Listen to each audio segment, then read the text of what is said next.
खबर यूपी के बलिया से है, जहां बलिया नगर पालिका में नालों की स्थिति आज बद से बदतर हो गई है। टीडी कॉलेज से होकर यह नाला कटहल नाले में जाकर गिरता है। इस नाले की स्थिति यह है कि नालों की साफ सफाई नहीं हुई है और नाले के ऊपर झाड़ जंखाड़ लगा हुआ है।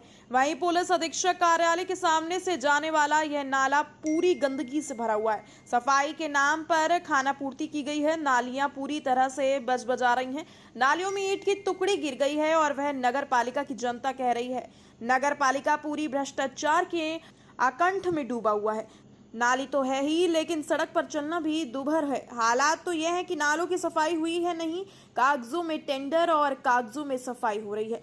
सभी अधिकारी और कर्मचारी भ्रष्टाचार की आकंठ में डूबे हुए हैं। रसूखदार ठेकेदार बने हुए हैं। जिस प्रतिनिधि को निगरानी करनी चाहिए वही ठेकेदार बना हुआ है। इसलिए नगर पालिका विकास का धन लूटा जा रहा है। अधिकारी अपने चहेतों और मंत्री अपने चहेतों को ठिक्का लगवा रहे हैं। वहीं सीआरओ ने क्या कुछ कहा, आइए सुनते हैं।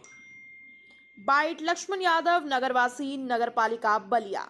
बाइट त्रिभुवन, सीआरओ बलिया है। और नालों की क्या व्यवस्था है और ख़ासतौर पर जो खुले नाले हैं उनको बंद करने के लिए किस तरीके के निर्देश दिए गए हैं नगर पालिका को?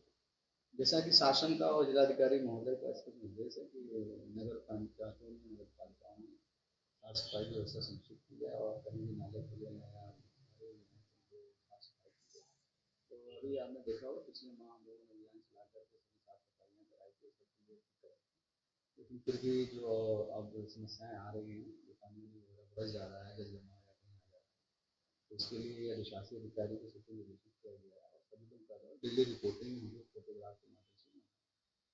तो जो नाले पर ढक्कन नहीं लगा हुआ है, कई बार ऐसा देखा जाता है कि बच्चे या फिर राहगीर जो है उसमें गिर जाते हैं, तो सभी नाले ढके हुए हों उसके लिए भी कोई विशेष?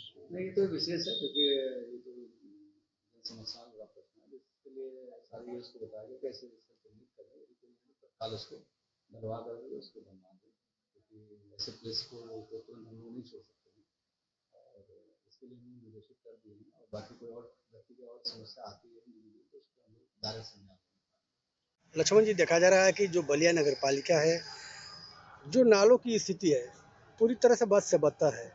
इसको लेकर क्या कहेंगे सर? देखिए, नगर पालिका पूरी तरह भ्रष्टाचार के आकंठ में जुटा है, डूब चुका है। और स्थिति यह है कि नाली तो ये है, सड़क पे चलना भी दुश्वार है। आप देखे होंगे कि जब पहली बरसात जबरदस्त जब हुई तो जापलिंगंज से लेकर के कई मोहल्ले में जबरदस्त पानी लगा और पानी के निकास के न चलते और वहाँ पे पानी से लोग संक्रमित हो रहे हैं बीमारियों से।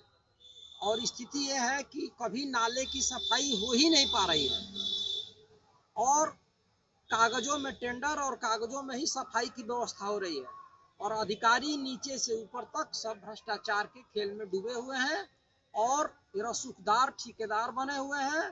यहाँ के जो निगरानी का काम करना चाहिए जिस प्रतिनिधि को, वही ठेकेदार बना हुआ है। इसलिए नगर पालिका का विकास का धन लूटा जा रहा है। आखिर कौन है जो रसूखदार जो यहाँ पे टेंडर लेकर? ये तो सारे अधिकारी जानते हैं। ये सारे आम किसी लोगों को ठेका मिल ही नहीं रहा।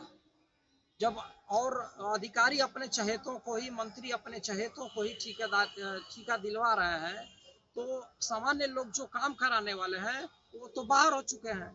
तो जिनकी सरकार में पहुंच है वही लोग ठेकेदार बने हुए हैं और वही लोग काम करा रहे हैं और कागजों में ही सिर्फ काम हो रहा है और सब लोग का धन उनके पॉकेट में जा रहा है। लेकिन अधिकारी तो कह रहे हैं कि नालों की साफ सफाई कर दी गई है, जो नाले हैं उन पर बकायदे ढक्कन भी लगाया गया है, तो क्या लग रहा है? वो अधिकारी अपने गिरेबान बचा रहे हैं बयान देकर।